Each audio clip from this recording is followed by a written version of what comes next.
Let's go. Sige. Ayan na, kapunan. Ayan na, kapunan. Ayan na. Wala din ka ganyan. Ang sweet naman talaga. Kinikilig ako. Sweet sa kilig.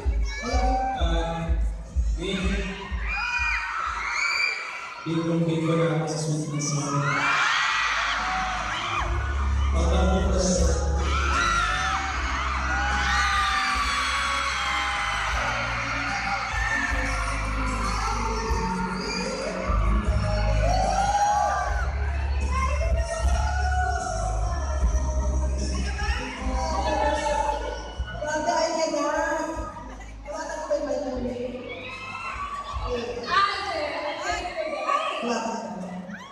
Alam mo, bingo na rin ako sa isang kilig, kaya I'm here for you.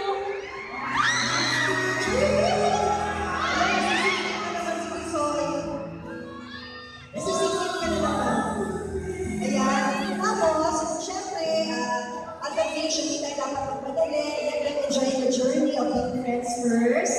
Kasi yun ang the best, diba? Yung based on friendship. So, we only pray for you. Ganun ang nation effect eh. Yung nation effect. Diba yung lagi silang kasama sa prayers namin. Kaya, ang huli natin na lagi natin susuportahan silang dalawa. Pati sa bingo, endorsement nila. Lagi tayong hirap sa kanila. Siyempre si Pinanda, bago tayo guys, ipagawin sa kanila. Dahil alam ko, mag-shooting kayo, di ba? What's next for you? Ayun po. Yes po, yun nga po, we'll be having our first movie together. At bakit ko po yan? Ako, it's gonna be big kasi pumili yung pagdadaanan namin for this movie. And ito po yung parang giving back po namin, pagpapasalamat po namin sa Out of Nation for the utmost support po sa tinikantagal namin ni Lee. Malapit na po kami mag 1 year. Ito po yung parang thank you namin back sa inyo lahat po.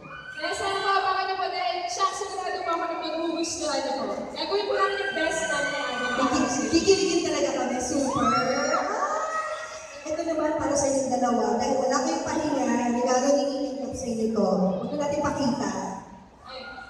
Yumi.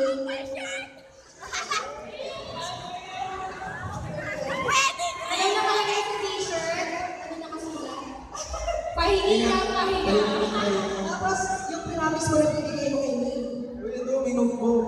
Ikaw lang sa pagkan. Hindi, ang yan.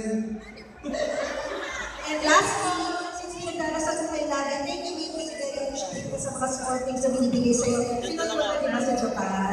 Laging so bibigay ko sa inyo sa Bible ko para God will bless your relationship always. Pag hindi nyo na ginagamit, lagay nyo lang sa altar. Tapos ito sa'yo. Yan. Tapos ito, yung suot kasi ni Alvin, ano yan, to guard against evil spirits and mga bashers na everything. So bibigyan nyo kita ng St. Benedict na rin sa'yo.